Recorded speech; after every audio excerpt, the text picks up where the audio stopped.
ಕೆಂಪಿ ಬಾರೆ ನಮ್ ನಾಟಕಕ್ಕೆ ಬಾರೆ, ನೀ ಬಾರದೆ ಹೋದರೆ ನಾನ್ ಕೆರೆ ಬಾವಿ ಪಾಲೆ. ನಮಸ್ಕಾರ ರಾಜಪ್ಪನವ್ರಿಗೆ. ಚೆನ್ನಾಗಿದ್ಯಾ? ಏನೋ ನಿಮ್ ಆಶೀರ್ವಾದ ಚೆನ್ನಾಗಿದ್ದೀನಪ್ಪ. ಎಲ್ಲೋ ಹೋಗಿ ಬರೋ ಹಾಗಿದೆ? ಏನಿಲ್ಲ, ಗೌಡ್ರ ಮನೆಯಾಗ ಹಾಲು ಹಾಕ್ಬಿಟ್ಟು ವಸೂಲಿತ್ತು, ಅದ್ ಆಗ್ಲಿಲ್ಲ, ಹಾಗೆ ಆಡ್ಕೋತಾ ಬರ್ತಾ ಇದ್ದೆ ಅಷ್ಟೇ. ಅಂತೂ ನೀನು ಬಹಳ ಕಷ್ಟ ಪಡ್ತಿ ಬಿಡಯ್ಯ. ಏನ್ ಮಾಡೋದು ಗೌಡ್ರೆ, ಉದರ್ ನಿಮಿತ್ತಂ ಬಹುಕೃತ ವೇಷಂ ಅಂತ ಹೊಟ್ಟೆಪಾಡು ಏನಾದ್ರು ಮಾಡ್ಲೇಬೇಕಲ್ಲ. ನೀವೇನ್ ಬ್ಯಾಗಿಗೆ ತಗೊಳ್ಕೊಂಡೆಲ್ಲ ಹೊಂಟಂಗಿದೆ?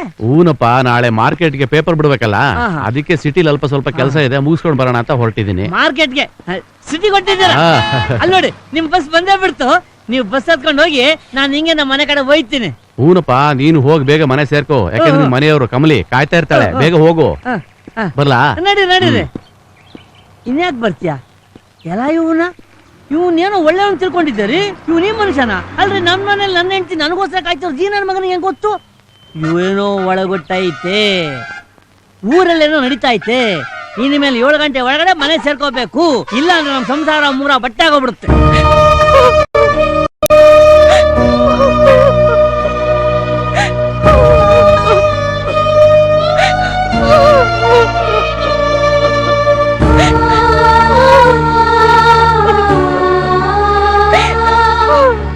ಏನಮ್ಮ ಹೀಗೆ ಅಳ್ತಾ ಕೂತ್ಕೊಂಡ್ರೆ ಸತ್ತಿರನ್ ಮತ್ತೆ ಬದುಕ್ ಬರ್ತಾನ? ಆಗಿದ್ದಾಗೋಯ್ತು. ಯಾರು ಎಷ್ಟು ಆಯಸ್ನ ಕೇಳ್ಕೊಂಡ್ ಬಂದಿರ್ತಾರೋ ಅಷ್ಟೇ ಕಣಮ್ಮ.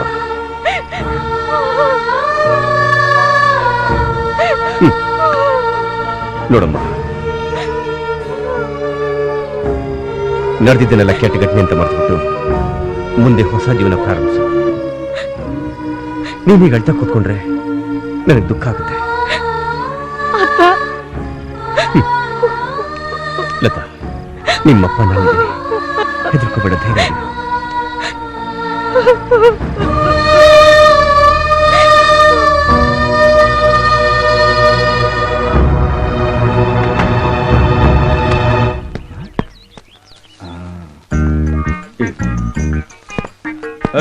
ಒಂದ್ ಕಟ್ ಬಿಡಿ ಕೊಡಲ್ಲ.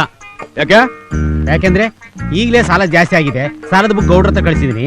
ಅವ್ರ ಹೆಂಗೆ ಹೇಳ್ತಾರ ಹಂಗೆ ಕೇಳ್ತೀನಿ. ನೋಡ, ನಾನು ಗೌಡ್ರ ಹಳಿ ಆಗೋನೆ, ಮರ್ಯಾದೆಯಾಗಿ ಕೇಳ್ತಾ ಇದ್ದೀನಿ.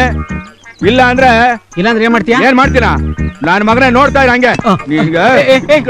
ಬೇಡ ನೋಡು, ಹೊಡಿಬೇಡ. ನೋಡು, ಬಿಡಿ ಕೊಡ್ತಾ ಇಲ್ಲ ನೀನು. ಕೊಡಲ್ಲ ಕೊಡಲ್ಲ ಕೊಡಲ್ಲ. ಏನೋ ಗಲಾಟೆ? ನೋಡಿ ಸಾಲ ಕೇಳ್ದ ಕೊಡಲ್ಲ ಅಂದಿದ್ದಕ್ಕೆ ಬಾಟ್ಲುಗಳು ಹೊಡೆದಾಗ್ತಿದ್ದಾನೆ. ಯಾಕೋ ಬಾಟ್ಲು ಹೊಡಿತಾ ಇದೆಯಾ? ಬರ ಇಲ್ಲಿ. ಸರ್ ನಮಸ್ಕಾರ ಸರ್. ಏನೋ ಗಲಾಟೆ? ಸರ್ ಬೀಡಿ ಕೇಳ್ದೆ ಕೊಡ್ಲಿಲ್ಲ ಸರ್ ಅವನು. ಏನ್ ಬೀಡಿ ಪುಕ್ಸಟ್ಟೆ ಕೊಡೋದಕ್ಕೆ ನಿಮ್ಮ ಅಪ್ಪಂದ ಅಂಗಡಿ? ಹಳೆ ಗಿರಾಕಿ, ಒಂದ್ಸಲಿ ಬೆಂಡೆತ್ತಿ ಜ್ಞಾಪಕ ಇದೆ ತಾನೆ? ಏಯ್ ನಡಿಯ, ಇನ್ನೊಂದ್ಸಲಿ ಗಲಾಟೆ ಮಾಡಿದ್ರೆ ಅಷ್ಟೇನೆ. ಸರಿ ನಡಿಯ, ಕೆಲಸ ನೋಡ. ಏ ಗುರು, ಜೀವನದಲ್ಲಿ ಪ್ರಮೋಷನ್ ತಗೊಳ್ಳೋಣ ಅಂತ ಎಷ್ಟೊಂದು ಸಗಲ್ ಮಾಡ್ತಾ ಇದ್ದೀನಿ, ಆಗ್ತಾ ಇಲ್ವಲ್ಲ ಗುರು. ಹೇ ರಾಜ, ನೋಡಲಿ, ಯಾರೋ ಬಿಡಿ ಸೀರೆ ಉಟ್ಕೊಂಡು ಹೋಗ್ತಾ ಇರೋ ಕಾಣ್ತಾ ಇದೆ.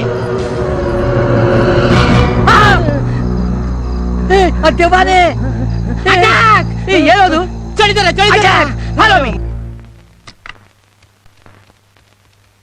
ಹಲೋ ವಿಜಯ್. ಹಲೋ.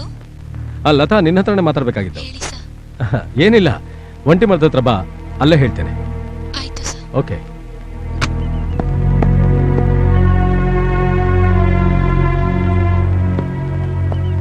ಲತಾ, ನಿನ್ನ ಹತ್ರ ಒಂದು ಮುಖ್ಯವಾದ ವಿಚಾರ ಮಾತಾಡ್ಬೇಕಾಗಿತ್ತು. ವಿಜಯ್ ಕೊಲೆ ಬಗ್ಗೆ ನಿನಗೇನಾದ್ರೂ ಗೊತ್ತಾ? ಹಳೆದನ್ನೆಲ್ಲ ಕಿತ್ಕಿ ಮತ್ತೆ ನೋವು ಮಾಡಬೇಡಿ. ಹಾಗಂದ್ರೆ ಹಾಗೆ, ಕೊಲೆಗಾರ ಯಾರು ಅಂತ ಕಂಡು ಹಿಡಿಯೋದು ಬೇಡ್ವಾ? ಕೊಲೆ ಮಾಡಿದವನು ಯಾರು ಅಂತ ತಿಳ್ಕೊಂಡು ಅವನಿಗೆ ಸರಿಯಾದ ಶಿಕ್ಷೆ ಕೊಡಿಸೋದು ಬೇಡ್ವಾ? ಇದನ್ನೆಲ್ಲ ತಿಳ್ಕೊಂಡ್ರೆ ಮತ್ತೆ ವಿಜಯ್ ಬರ್ತಾನ? ಓ ಲತಾ, ಸಮಾಧಾನ ಮಾಡ್ಕೋ. ಯಾಕೆ ಇಷ್ಟೊಂದು ಅಪ್ಸೆಟ್ ಆಗ್ತಿದೀಯಾ? ನೋಡು, ವಿಜಯ್ಗೆ ಆಗದೆ ಇದ್ದವ್ರು ಯಾರಾದ್ರೂ ಇದ್ರ, ಅಥವಾ ಕಾಲೇಜ್ ಫ್ರೆಂಡ್ಸ್ ಅಲ್ಲೇ ಯಾರಾದ್ರೂ ಈ ಕೊಲೆನ ಮಾಡಿರಬಹುದು. ನಮ್ಗೆ ಯಾವತ್ತು ಕಾಲೇಜಲ್ಲಿ ಯಾರು ಎನಿಮೀಸೇ ಇರ್ಲಿಲ್ಲ. ಏನ್ ಹೇಳ್ತಿದ್ಯಾ? ಇದಕ್ಕೆಲ್ಲ ನಾನೇ ಕಾರಣ ಅನ್ನೋ ಹಾಗೆ ಕೇಳ್ತಿದ್ದೀರಲ್ಲ.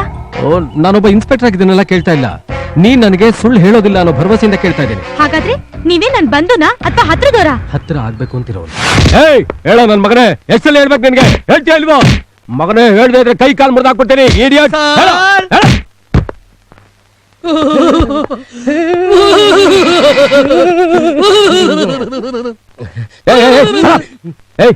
ಯಾಕ್ರ ನಡಕ್ತಾ ಇದೀರಾ? ಸರ್ ಸರ್ ಹೇಳ. ಸಾರ್ ಸಾರ್ ಸರ್, ಇವತ್ತು ರಾತ್ರಿ ಡ್ಯೂಟಿ ಹಾಕ್ಬೇಡಿ ಸರ್. ಯಾಕ? ಏನಾಯ್ತು? ಏನಂತ ಹೇಳಿ ಸರ್, ಅಲ್ಲಿ ದೆವ್ವದ ಕಾಟ ಜಾಸ್ತಿ ಆಗೋಗ್ಬಿಟ್ಟಿದೆ ಸರ್. ದೆವ್ವ ಅಂತೆ ದೆವ್ವ, ನೀವೇ ದೊಡ್ಡ ದೆವ್ವಗಳ ತರ ಇದ್ದೀರಾ. ಸರ್, ನಾನು ಇವನು ಮರದತ್ರ ಕೂತಿದ್ವಾ, ಆಗ ಮೋಹಿನಿ ಬಿಳಿ ಸೀರೆ ಉಟ್ಕೊಂಡು ಬರ್ತಾ ಇದ್ಲು. ನಾವು ಕೂತಿದ್ವಲ್ಲ, ಸೀದಾ ನಮ್ ಕಡೆನೆ ಬಂದು ಆಗ ನಾವಿಬ್ರು ಕಣ್ಣು ಮುಚ್ಕೊಂಡು ಒಬ್ಬರನ್ನೊಬ್ಬರು ಗಟ್ಟ ತೆಪ್ಪಿಬಿಟ್ರು ಸರ್. ಭಯ ಅಂದ್ರೆ ಭಯ ಸರ್. ಆಮೇಲೆ ಮೋಹಿನಿ ಹಾಗೆ ಹೊಟ್ಟೋಯ್ತು ಸರ್. ಮುಂದೇನಾಯ್ತು ಹೇಳಿ. ಆ ದೊಡ್ಡ ಮರಕ್ಕೆ ಒಂದು ಸುತ್ತಾಕಿ ಸೀದಾ ಒಂಟಿ ಮನೆ ಕಡೆ ಹೊಂಟೋದು. ಒಂಟಿ ಮನೆನ? ಹೌದು ಸರ್. ಅದ್ಯಾವ್ದಯ್ಯ ಒಂಟಿ ಮನೆ? ಸರ್, ಗೌಡ್ರ ಮನೆಯಿಂದ ದೂರದಲ್ಲಿ ಇದೆಯಲ್ಲ, ಅದೇ ಸರ್ ಒಂಟಿ ಮನೆ. ಅದ್ರೊಳಗೆ ಮೋಹಿನಿ ಹೊಟ್ಟೋಯ್ತು ಸರ್. ಆಗ ನಾವಿಬ್ರು ಧೈರ್ಯ ಮಾಡಿ ಒಳಗಡೆ ಹೋಗಿ ನೋಡ್ತೀವಿ, ಯಾರು ಇಲ್ಲ ಸರ್. ಆಮೇಲೆ ನಮ್ಮಿಬ್ಬರಿಗೂ ಚಳಿ ಜ್ವರ ಬಂದ್ಬಿಡ್ತು ಸರ್. ಹೌದು ಸರ್. ಇನ್ಮೇಲೆ ನಿಮಗೆ ನೈಟ್ ಡ್ಯೂಟಿ ಬೇಡ.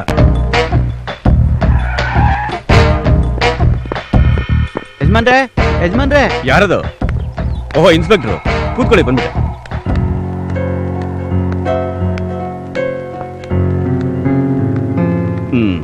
ಏನ್ ಇನ್ಸ್ಪೆಕ್ಟರ್ ಸಮಾಚಾರ? ಗೌಡ್ರೆ, ನಿಮ್ ಹತ್ರ ಒಂದು ವಿಷಯ ಕೇಳ್ಬೇಕಾಗಿತ್ತಲ್ಲ. ಕೇಳಿ.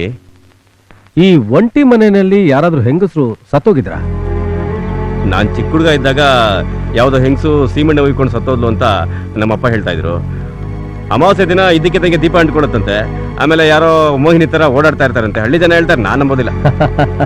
ಸರಿ, ಹಾಗಾದ್ರೆ ಈ ಒಂಟಿ ಮನೆ ನೋಡ್ಬೇಕಲ್ಲ, ಕೀ ಕೊಡ್ತೀರಾ? ಸಾಹೇಬ್ರೆ, ಅಲ್ಲಿ ಮೋಹಿನಿ ಓಡಾಡತ್ತೆ ಅಂತ ಎಲ್ರು ಹೇಳ್ತಾರೆ. ನಮ್ ಹಳ್ಳಿ ಜನ ಅಂತೂ ಆ ಕಡೆ ಹೋಗಕ್ಕೆ ಹೆದರ್ತಾರೆ. ಹಾಗಂತ ನಾವು ಅಲ್ಲಿಗೆ ಹೋಗ್ದೇನೆ ಇರಕ್ಕಾಗತ್ತಾ? ಹಾ. ನಮ್ ಡ್ಯೂಟಿ ನಾವು ಮಾಡ್ಲೇಬೇಕಲ್ವಾ? ಹ್ಮ್. ಗೌಡ್ರೆ, ಒಂಟಿ ಮನೆ ಕೀ ಕೊಡ್ತೀರಾ? ಸಾವಿತ್ರಿ, ಕೀ ಎಲ್ಲಿಟ್ಟಿದ್ಯಾ? ನನ್ಗೇನ್ರಿ ಗೊತ್ತಿರುತ್ತೆ? ನಾವೇನಾದ್ರೂ ಹೋಗಿ ಬಂದು ಮಾಡಿದ್ರೆ ಕೀ ಇರ್ತಾ ಇತ್ತು. ಎಲ್ಲಿಟ್ಬಿಟ್ಟೆ? ಅದೇ ಸಾಹೇಬ್ರೆ, ಗೋಡನಲ್ಲಿ ಎಲ್ಲಾದ್ರೂ ಇರ್ಬೋದು. ಹುಡುಕ್ ತಂದು ಕೊಡ್ತೀನಿ. ಸರಿ, ಸಿಕ್ಕಿದ್ರೆ ನನಗೆ ಫೋನ್ ಮಾಡಿ, ನಾನೇನ್ ಬರ್ತೇನೆ. ಆಯ್ತು, ಹೋಗ್ಬನ್ನಿ.